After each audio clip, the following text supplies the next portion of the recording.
Anitra. Bit of a quick disclaimer. Everything that you see or hear from us today will be a bit general in nature, and we certainly encourage participants or stakeholders to review the material and do their own due diligence on what are the potential impacts associated with any one initiative to their own business and make their own decisions around that. So please do take a look at what we present to you today and use it as a reference guide for digging deeper into each of the initiatives. If we jump to the next slide, please. And the next one, please. I'd also like to just start today with an acknowledgement of our traditional owners of country throughout Australia and recognise their continuing connection to land, waters and culture. We have many on the call today dialing in from all parts of Australia. I myself am based in Brisbane or Meanjin and would like to acknowledge the Yagara and Turrbal people as the traditional custodians of land and pay my respect to their elders past, present and emerging. If we jump into the next session. Thanks, Anitra. So this is the first of two sessions that we're running back to back this afternoon. Our first session is one of a general briefing on the NEM reform program. For those that are interested in the program but not deeply embedded in its day-to-day activities, in this session, our aim is to provide you with an overview of what is going on with the program by discussing briefly those initiatives that are in flight or committed, and which we will need to mobilise around soon.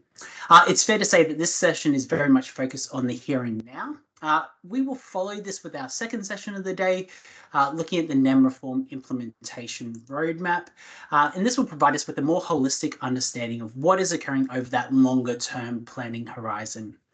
We hope that that will provide transparency to stakeholders on the implementation program and support participants with their readiness activities moving forward. We've just gone through a process of updating the roadmap and we'll cover off on some of the key changes since our last release. So it's a pretty good time to be running this type of session. So with that in mind, I think let's jump into the next slide and we'll speak through the agenda for this first session. As you can see, we've got a pretty packed agenda today. Dave will kick us off with a brief overview of the program, after which we'll have various members of their AEMO team walk us through each of the in-flight or committed initiatives, before touching on those initiatives which are close to reaching a final rules determination or an investment approval in the case of AEMO's own foundational and strategic initiatives. To provide just a little bit of context, the last time we ran this type of briefing, which was back in October of last year, we actually stepped through 3 reform initiatives, as well as covered an update on those foundational and strategic initiatives. As you can see on the screen here, we've got 8 reform initiatives to cover off in the next 40 to 45 minutes or so, as well as an update on our foundational and strategic initiatives. So we will be moving quite quickly through them. So we are looking to give you just that brief overview of each of them. With that, we will hopefully have time towards the end for questions that you may have, which actually takes me on to the next slide. If we can just jump into that one, please. So just in terms of a little bit of housekeeping, as I mentioned at the start of the call, we did have almost 300 people register for today's session. So we just ask that you please mute your microphone unless you are asking a question. Please absolutely make use of the chat function to ask any questions or raise any comments that you do have. We've got a lot of AEMO subject matter experts on our call today, and we'll certainly monitor the chat and respond accordingly, given just the sheer numbers of people that are on the call. As I say, time permits, we'll attempt to answer any questions or comments in the Q&A section at the end. Finally, just as general, we ask that you do be respectful to those on the call or those in the chat, and certainly look to contribute constructively today. With that being said, given we've got a jam-packed agenda, I'll hand over to David to kick things off by providing us with a little context or overview of the program itself. Great, thanks Lance, and welcome to everyone who's just joined. My name is David Reynolds. I am the engagement manager for the NEM reform program, and I'll just run through a really quick, as Lance has pointed out, we've a lot to cover today in just an hour. So just a quick context and program overview, which we can kick off on the next slide. Thanks, Anitra. So the NEM reform program, what's this all about? I mean, really, this represents a significant program of work, and really it's the most significant program of work since the NEM's inception. And the purpose of the program is really to move, I guess, from our current traditional form of generation and operational kind of power system setup to one that transitions to something that's more up to date, more future focused, and powered by future technologies, which include things like renewables. So moving away from the traditional ways of doing things into something that's more adaptable and fit for purpose for future operation. So, in terms of how this program is aiming to deliver that, it's really around the digitization, modernization, and digital uplift of our digital systems and market processes across the board. So it's really, bringing about those changes and reforms in those spaces that to support that and operate that future power system. So why a digital transition? Um, our processes were built to support more traditional plant operations, so things like synchronous generators, coal, etc., which power generation that's changing, which should be news to nobody. We also need to uplift to support more of the new generation that's coming online, so our newer technologies, like a lot of the renewables that are coming on board will require uplift in our digital systems in order to facilitate those transitions. Additionally, we're working on a lot of systems that have been around since the inception of the NEM. So looking to make our digital systems more secure, safer to operate, etc., all require uplift in those spaces. The program is large, as dictated maybe by the agenda. We've got a lot of initiatives that's growing. At the moment, we're at 30 plus initiatives between now and 2029 to deliver, and they'll cover a range of adjustments to the power system going forward, which include things like upgrading and reconfiguring the digital systems. There'll be impacts to our wholesale and retail markets as we do that. Building and constructing, a future-proof system across the board. Implement that brings with it the implementation of new processes, the implementation of regulatory rule changes, and they'll all bring about changes in the way we operate the power system, and the way people operate the power system and engage across the board. Ultimately, this program should lead us to a place where we have a program outcome that results in more renewable reaching our consumers. So we are able to facilitate more renewable and future technologies on the power system, enabling a greater reach to the consumers that will benefit from that form of energy generation. Additionally, these systems and upgrades will bring increased safety and security for the power system. They should also bring increased efficiencies for energy participants in the way that we operate our power system, and ultimately all that together brings with it more investment in our renewable infrastructure across the board. So as we uplift those systems to facilitate more efficient, safer distribution of and facilitation of those energy types on the power system, we should see more investment in that space. This program touches everybody in AEMO, our digital systems, our business teams, in addition to our technical teams and operations teams across the board. So we have quite a large program internally working to deliver the various components of this particular program. We also collaborate quite heavily with the energy industry, as many of you on the call will be familiar with this program and may have been involved in our engagements to date. They are quite extensive and quite frequent as we ramp up work on this. I'll pop on to the next slide. Anitra, thank you very much. I won't spend too much time on this. This is really what today is all about. This is a look under the hood of the NEM reform program. It is, the 30 odd, for those of you who can count quickly, 30 odd initiatives on this page. They're categorized by work streams which echo those outlined in the ESB's NEM reform roadmap. And they're at various stages of deployment at the moment. So this, I guess the point here is, this is a useful reference map for those on the call who want a quick glance at what initiatives are in flight, denoted by the bold text, various initiatives that are subject to stage gate and approval processes that are currently in flight, denoted by some of the orange in progress egg timers. and a number of initiatives that we have implemented, some of which have multi-stage implementation, like IESS, for example, which components have been implemented to date, and we're working on the implementation of additional elements of that reform. Next slide, please, Anitra. So, a glance at what we've delivered to date, 14 initiatives, 9 rule changes, and a huge engagement infrastructure, I think, built around the delivery of this program, which is quite extensive. Glancing through it here, 200 engagement sessions. We've had over 3,000 participants from across industry attend those sessions. Certainly well over 1,000, I think now, plus industry mailbox inquiries against any of these line items. We've had some innovations in this space as well, around the high level impact assessment, or HLIA, which we'll speak about in the second session today in more detail, but ultimately to give participants as much visibility as possible as these initiatives roll out with respect to their implementation approach, or our proposed implementation approach.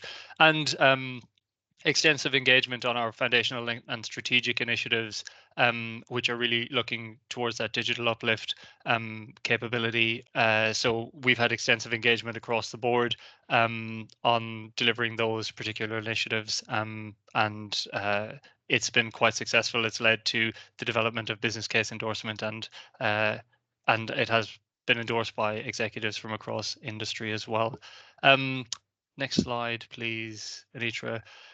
This, again, just a useful reference slide. Here's a list of initiatives that are currently in flight. We'll talk about these in detail today. No need to spend time on this. Some useful links there. Note the impacted stakeholder items, or the impacted stakeholder categories, which may relate to you. And with that, I'll hand back to you, Lance. Yeah, perfect. Thanks, Dave. Thanks for that overview. We'll now look to cover off on each of the initiatives coming up over the calendar year 2024 and 2025, starting with those in-flight or committed initiatives. What we're trying to do in this section is provide a brief overview of the initiative and what problem it's trying to solve, as well as a high-level understanding of the scope and key dates associated with it. We've also looked to document the participants impacted by the initiative and the relevant parts of their business. And to do that, we've actually brought together AEMO's own assessment alongside some feedback that we've received from participants through our various committees or forums established under the program. With that, I'll hand over to Blaine. I can see you online. That's great, to speak through some of our retail market improvement initiatives. Over to you, Blaine.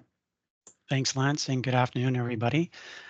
When it comes to market improvements, a lot of people see the big ticket items are associated with reform from a rules point of view. We do have a number of channels that we consider market reforms more broadly, in essence, on a day-to-day basis. One of those is the electricity retail consultative form. Now, that form considers changes from a retail and metering perspective. So today, I just want to speak to you about 2 market improvements that have went through that channel that are due for delivery later this year. If I go to the next slide, please. So the first one is in relation to net system load profiles. And for those of you that aren't familiar with net system load profiles, you may recall that the market went from a 30-minute market to a 5-minute market 3 years ago. And we do have a lot of meters in the market that do not record interval energy at that 5-minute level. So we do use profiling as part of our settlement process to be able to take meter reads that are longer in length to be able to put them into the intervals required to settle the market. Net system load profiles are typically used associated with basic meter reads, or typically ones that are done at your home that are quarterly reads. The net system load profiles are then applied to put them into 5-minute granularity. Now, when the market switched from a 30-minute market to a 5-minute market, there was some settlement volume spikes that were observed that needed to be managed. Now, AEMO quickly put in some interim measures to manage those situations, but late last year, we actually formally consulted on a new methodology to be able to better manage these items in an automated manner. And ultimately, in simple terms, the new methodology seeks to implement a concept in relation to putting in a non-zero floor. So as the calculation or the denominator gets smaller and smaller, mathematically, these spikes were occurring. So this non-zero floor is going to prevent that particular mathematical outcome going forward. Now, one of the things we need to consider in changing the methodology was trying to reduce and mitigate any risks from a retailer or a financially responsible market participant perspective.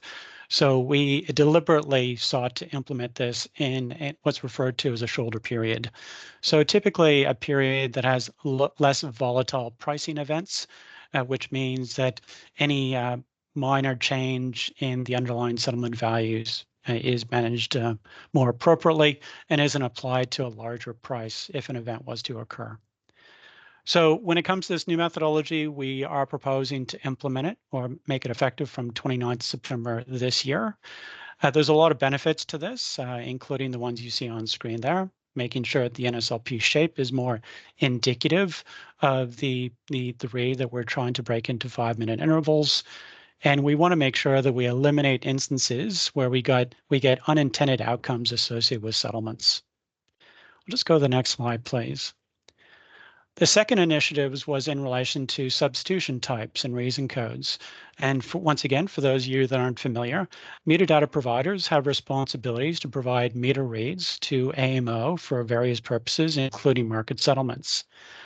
They also provide those same market rates or meter rates to associated market participants, whether it be retailers or distributors or parties of that nature. Over the last few years, there had been more and more of a reliance on a particular substitution type called type 16. As you can see on screen, it's referred to as an agreed method. And what that means is that there's quite a bit of overhead and onus placed on the MDP to reach out and consult with the impacted parties before that particular type of substitution type is applied.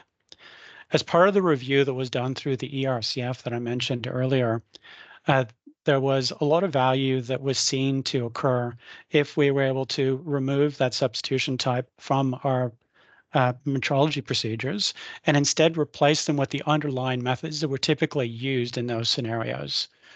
So as part of the consultation we did last year, the same consultation that we did the net system load profiling methodology consultation, we collectively determined that a number of substitution types today would be amended, other ones would be introduced, and reason codes that provide more descriptive information would also be introduced.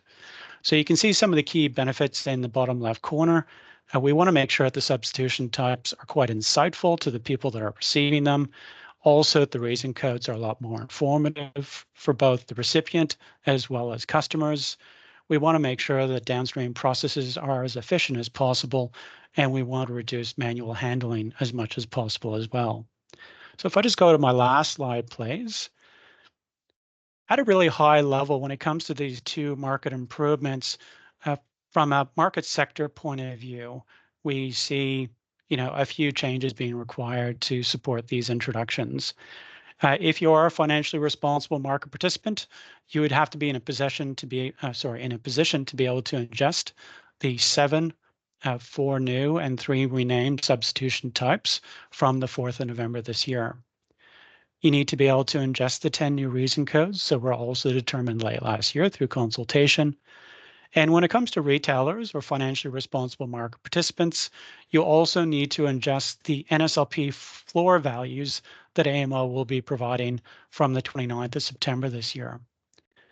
Now, when it comes to metering parties, specifically metering data providers, they have, I guess, a lot more to consider in implementing the substitution type methodologies.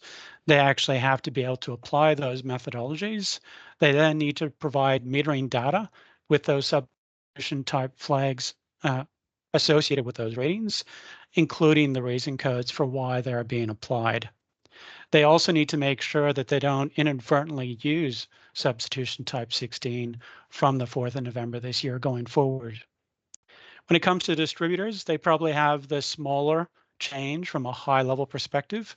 Once again, similar to financially responsible market participants, they need to be able to ingest the new and renamed substitution types, and they need to be able to ingest the 10 new reason codes. Now that's under the assumption that that information is important to those market sectors. So hopefully that gives you a bit of a snapshot in relation to these market improvements. Lance, I'll hand over back to you. Thanks, Blaine. We'll keep moving at a rapid pace on to Emily Brody, who will give us an update on our integrated energy storage systems. Thanks, Lance. It says Ulrika on the slide, Yeah, and I'm being Ulrika today. Yeah, sorry, I got tripped up. It's all right. Welcome everybody. If we could jump through the slides, please. Thank you. So I'm Dave opened brilliantly talking about how AEMO's systems and processes, and indeed the systems and processes across industry, have been built to support the synchronized, centralized coal-fired fleet, which we all know is retiring at a rapid rate of knots. So the Integrating Energy Storage Systems Project, or IESS, tackles one aspect of that need to transition. You may recall in 2017, there were two billionaires who had a bit of an arrangement over Twitter, and they decided between themselves that they were going to build a big battery in South Australia in 100 days. And now that was great. We got Hornsdale Power Reserve, it got up and running, and it did some fantastic stuff in the market. But to be able to put that in, to get that battery up and running in our existing systems and processes, AEMO needed to register that battery twice as a customer and a generator. It also needed to have it bidding and being dispatched as two units rather than a single physical unit. And that was a reflection of the fact that our systems and processes could not handle bidirectional flow. So the IESS project, the headline part of it, is all about enabling batteries in particular, but any technology that comes along that has a bidirectional flow to be visible in our systems, be bid and dispatched and registered as a single physical unit rather than two. So there's a lot of efficiencies there. That is the headline. However, we also needed to make a few other changes while we were doing that. And so if we jump to the next slide, please, I will just quickly run through what they are. So the first one was enabling small generation aggregators to participate in the frequency control ancillary service markets. So we have completed that piece of work. And of course, that enables more competition because we've got aggregates being able to compete against the traditional providers of those services.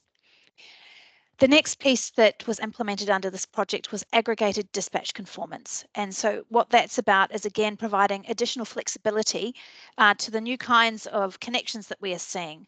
So instead of having a single plant pushing out electrons in one direction, generating, we are seeing more and more that we are getting hybrid plants or aggregate plants behind a connection point made up of different technologies, for example, solar and battery, wind and solar. And aggregated dispatch conformance allows them to participate in the market in a much more flexible way.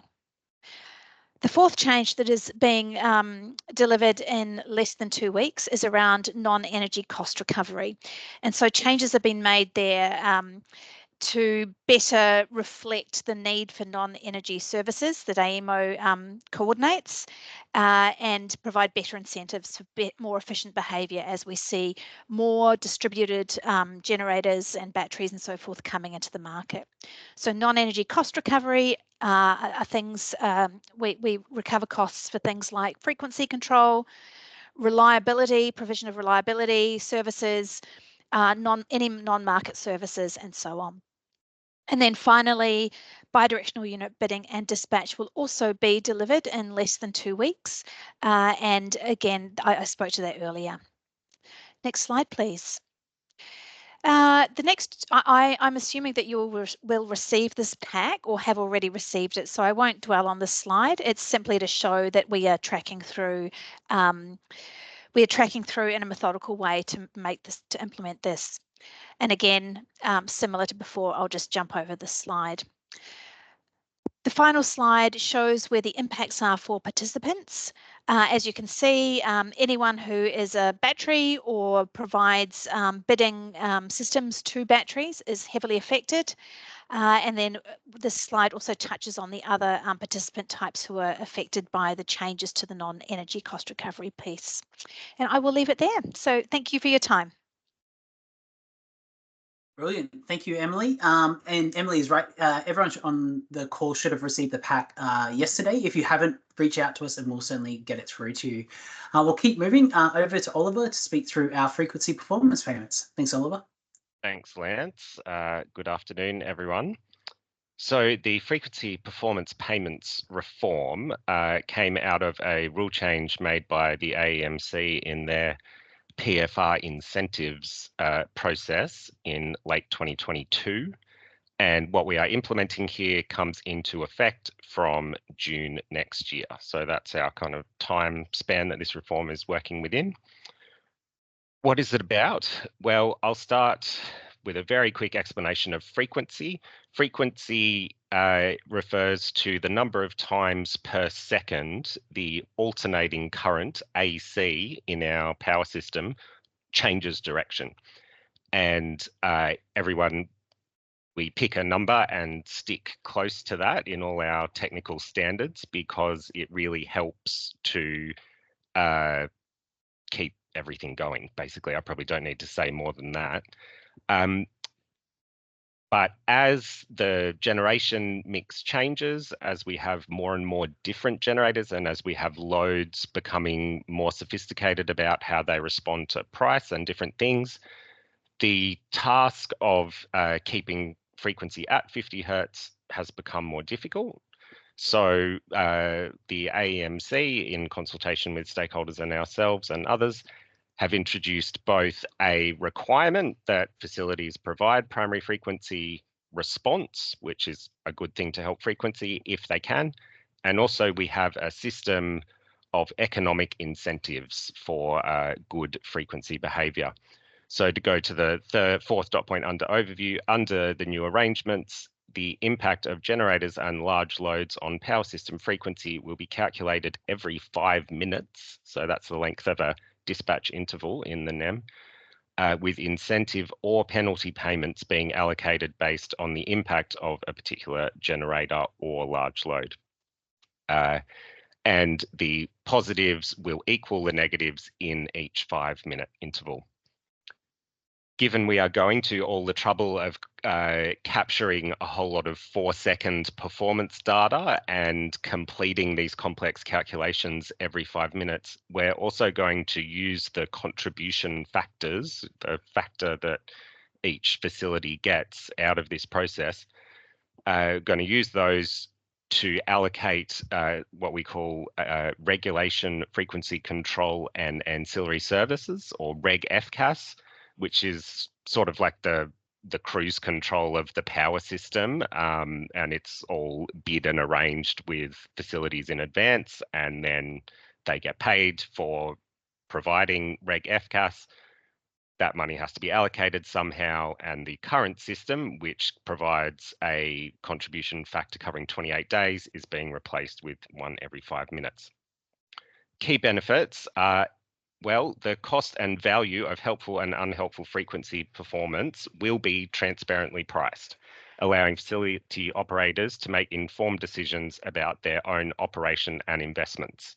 So if you were, for example, a wind or solar farm that had a bit of trouble sticking to the level of output you've been given by the AEMO dispatch engine, which would have a negative impact on frequency, you would have a choice between paying for that under these arrangements or perhaps investing in a battery to smooth out that performance. As I said, recovery of Reg FCAS will also be done in this same way. Next slide, thanks. I think my next slide, is just a table. Like Emily, I won't speak to all of this, but just to say that we have last month published our data model technical specification for the FPP reporting. What does that actually mean? So we have published to participants how all this data, all this new data that they are going to be expected to digest and potentially respond to will be provided. And I'll leave you to refer to that.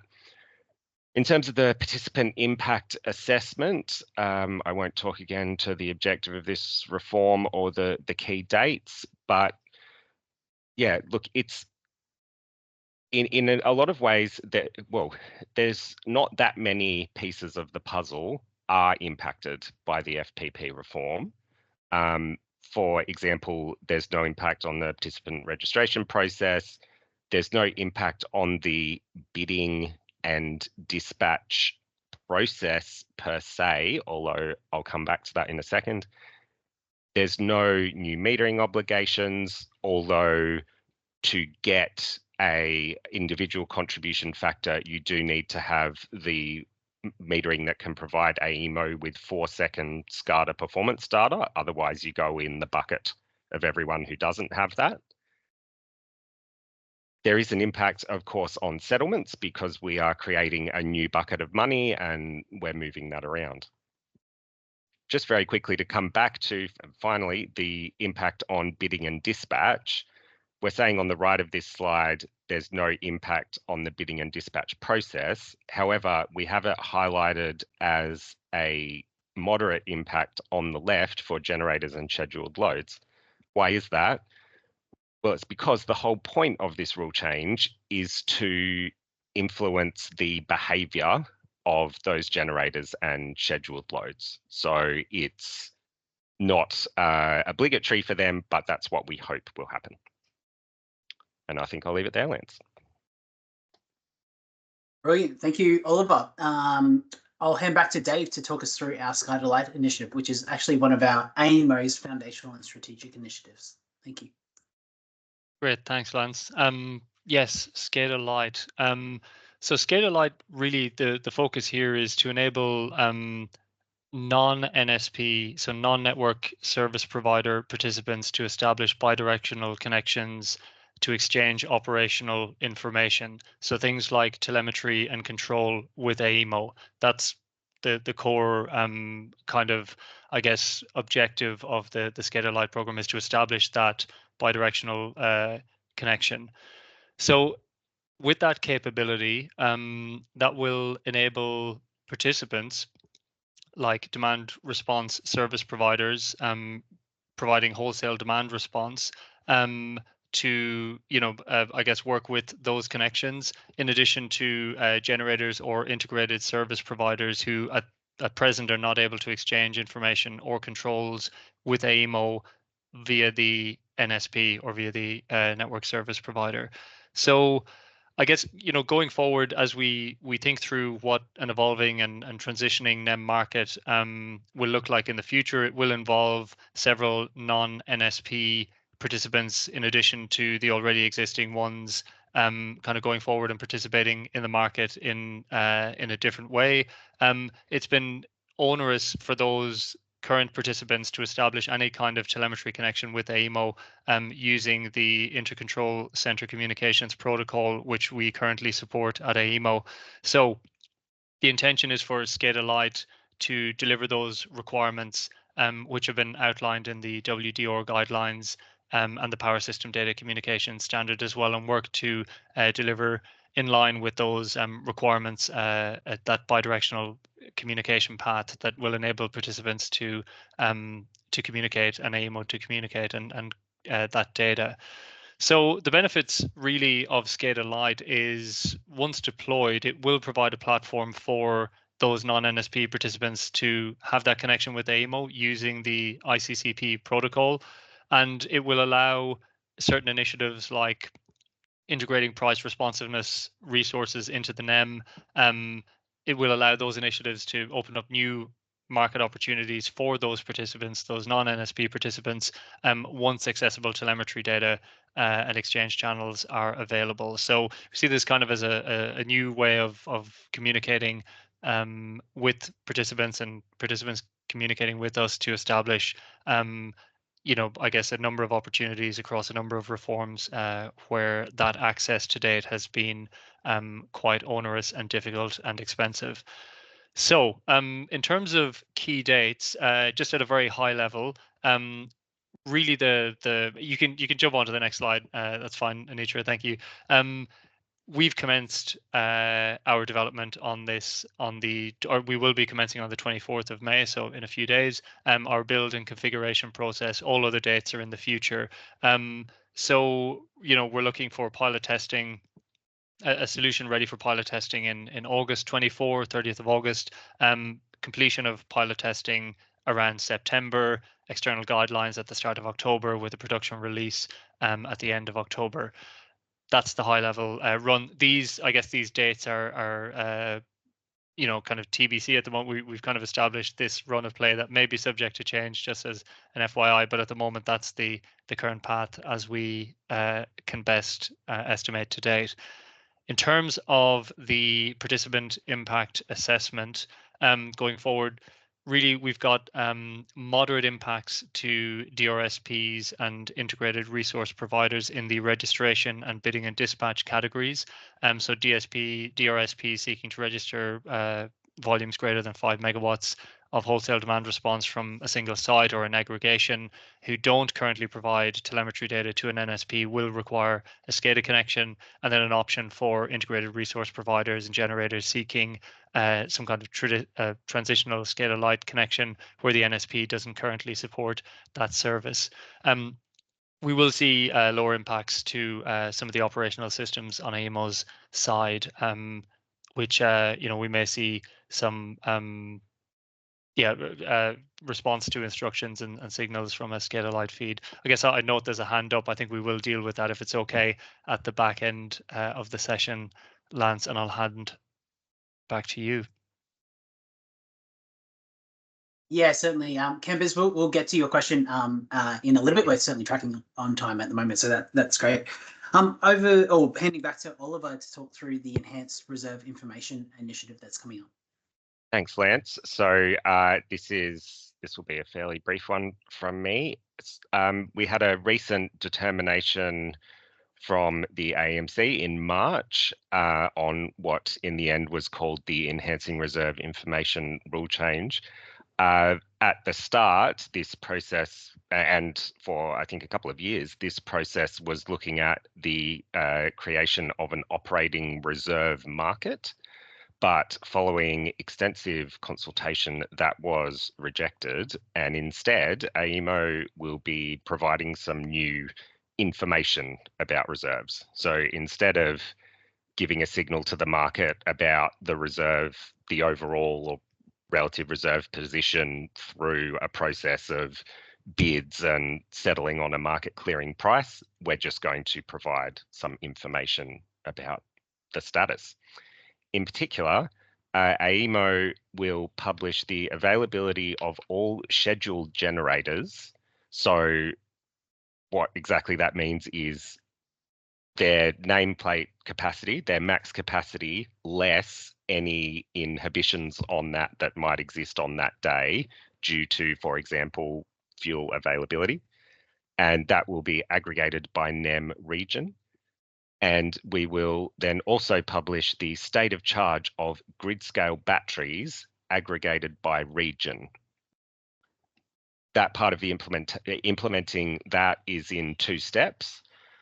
So from July 2025, which is when the previous change also comes into effect, the data about state of charge of batteries will be provided at the end of the trading day, broken down by each 5-minute interval.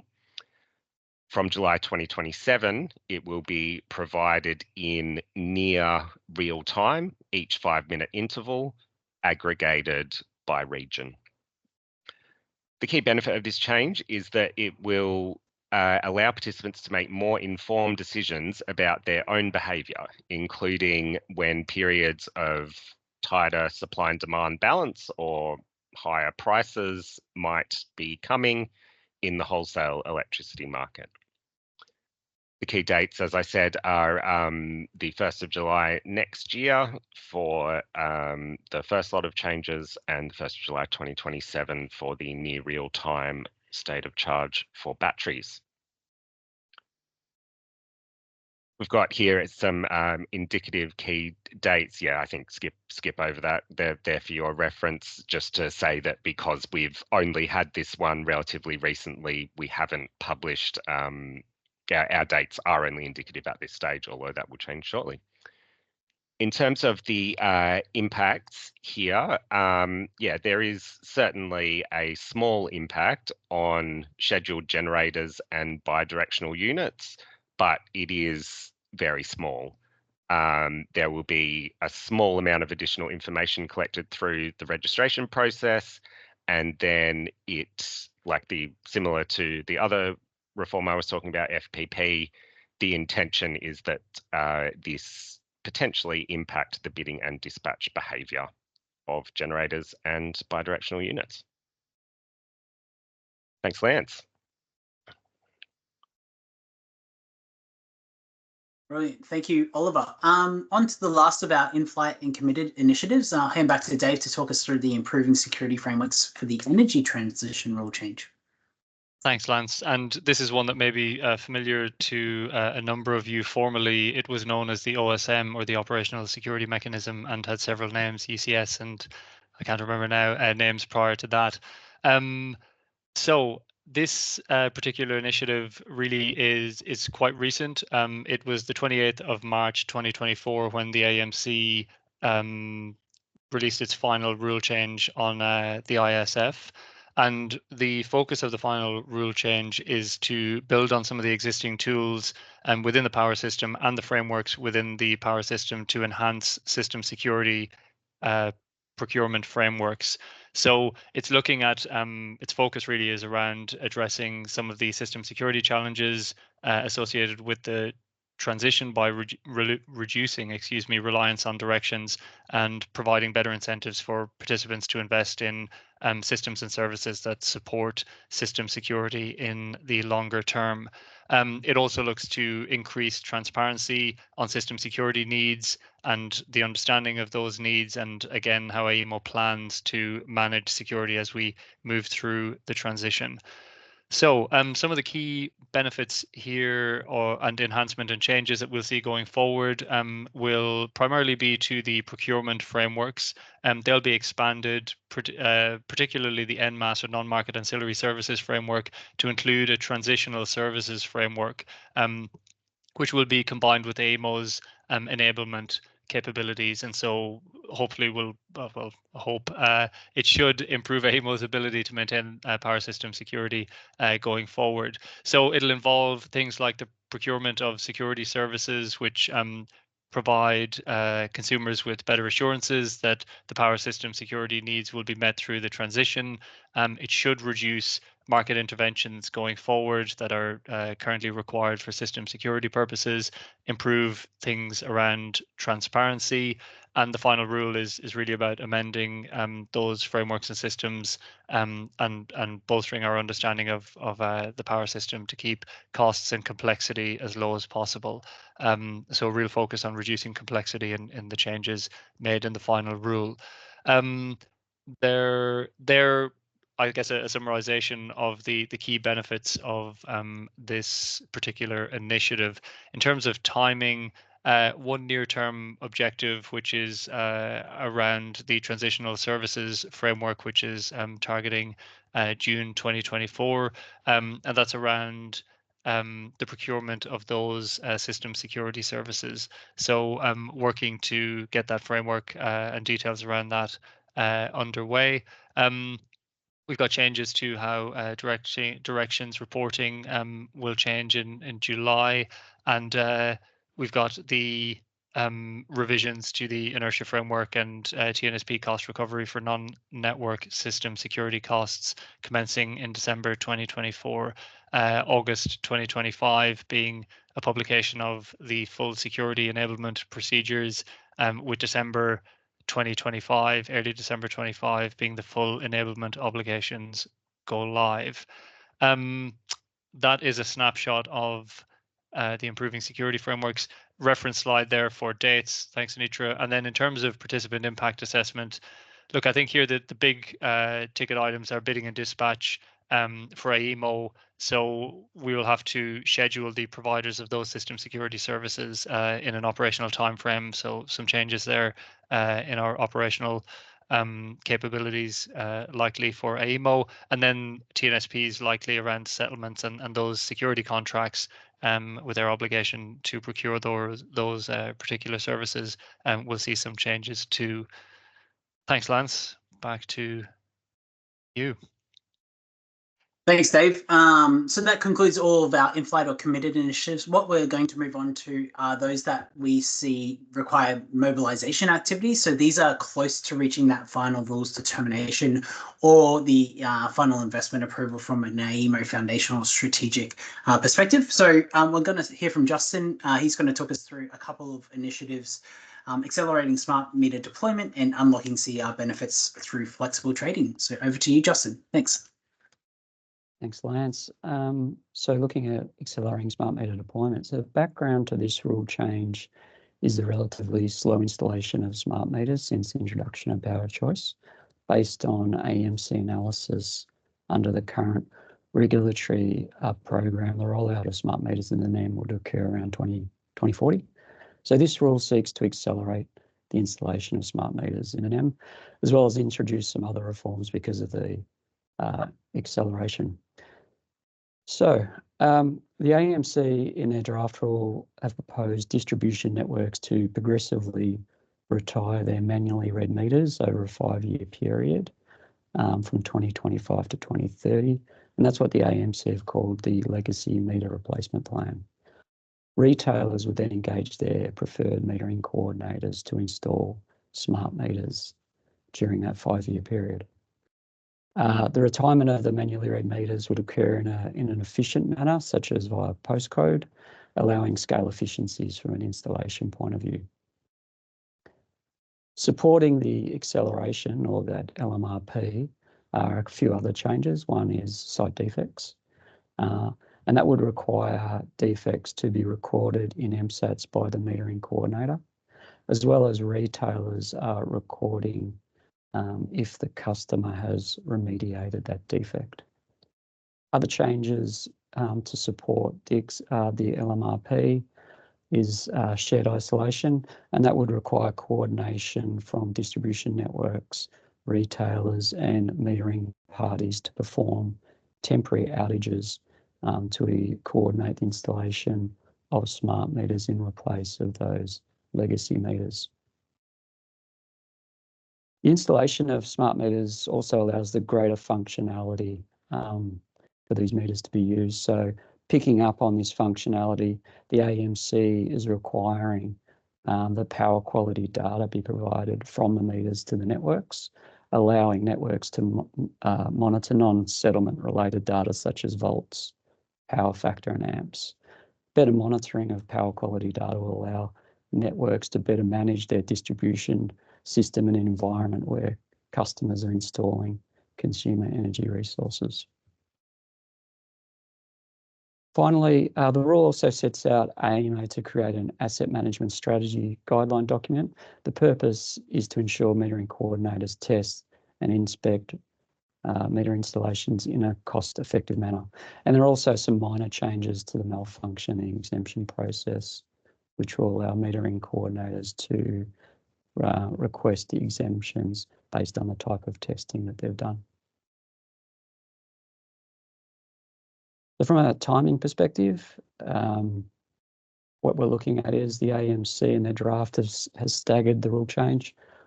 They've got a one-in, all-in order called the shared isolation process malfunctions and asset management guidelines to start on the 22nd of January 2025. Defects and the legacy meter replacement plan to be effective, the procedures to be effective from May 2025, and power quality data to be available from 26th of June 2025. I think we can go on to flexible trading, please.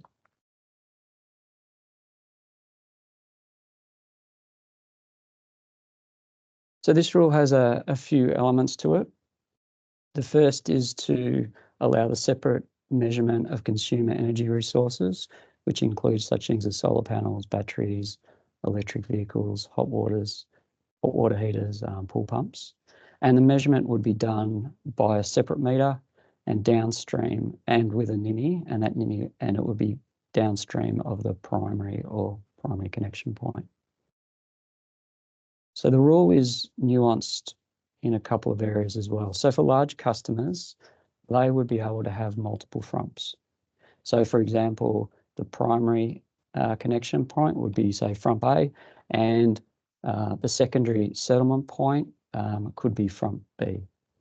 For small customers, however, the frump would need to be the same. So the primary connection point would still have to be the same as the secondary settlement point. Noting again that this option of flexible flexible trading is optional for everybody. The draft rule also introduces new metering types, type 8 and type 9, to facilitate the measurement of secondary settlement points, and also to measure other energy flows, such as street lighting, public EV charging. So these new metering types can be inbuilt into the technology, so that's moving away from the standard metering design. Currently, the draft rule has specified, they call them a type 8 and type 9, where a type 8 meter would be used only for small customers, and type 9 would be used for large customers as a secondary settlement point, or could also be used as a primary connection point for those bespoke examples before, so such as public EV charging. The key difference between a type 8 and type 9 is the accuracy requirements, with a type 9 being slightly more accurate than a type 8. Key benefits. So the AEMC believe that by differentiating these loads, it could provide value for money for consumers, especially in the large market space. And also, I think importantly, measuring street furniture and the like can also provide an opportunity to reduce unaccounted for energy in the market. Timings for this one, final rule is 11th of July this year, and the draft at this stage says a go live date of February 2026. Thanks, Lance. Fantastic. Thank you, Ed. Thank you, Justin. We'll move on to Andrew Bell to cover off on our foundational and strategic initiatives. Andrew, just conscious that we're running quickly out of time, so I appreciate if you can try and keep it as brief as possible. Thanks. Thanks, Lance. We'll try and be quick. Good afternoon, everyone. So the foundational and strategic initiatives, or FASI as it's become known, talks to three specific initiatives: identity and access management, portal consolidation, and industry data exchange. Really, these are fundamental enabling capabilities that we operate in the market and enable the facilitation of data exchange and the access to services held within AEMO. Key drivers for these initiatives: firstly, energy transition. These initiatives are part of the NEM reform program and have been on the NEM reform implementation roadmap for some time, because there are a significant number of reforms which have identified needs for new business services. We currently don't have a foundational or framework capability that's in place to facilitate the delivery of those new services. Secondly, and quite importantly, security. These initiatives address capability that's been operating in the market now for the better part of 2 decades. The cyber environment, as everyone's probably aware, has evolved quite significantly since then. So those technology standards are no longer really up to the requirement that we all now need to meet.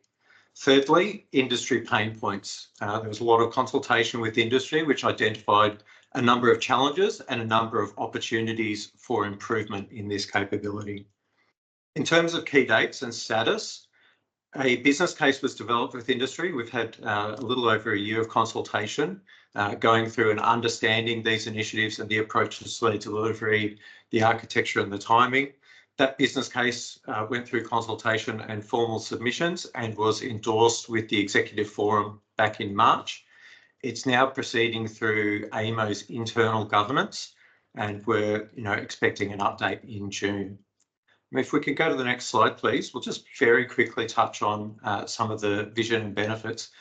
So going back to that point about not having this capability, the vision we're talking about here is really about creating that extensible, resilient and secure technology framework right, to underpin both AMO services and the exchange of information between market participants. We're also looking to make this something that can be available across energy markets. There's been a lot of interest from industry to not just think about the NEM. So key benefits here, from an AMO perspective, security is very front of mind. The opportunity to consolidate technology and look at a lower cost to support this capability in the future is very important. The flexibility and the agility to address change, the number of changes coming through the market is quite significant. For industry participants, in a similar sort of vein, there's some reduced operational cost opportunities with improved self-service, particularly in the portal consolidation space, lower barrier for entry, some lower localized costs given, currently we have some very, let's say, Australian specific standards which vary across energy markets. I'll try and wrap up there to give some time back so we've got some time for questions.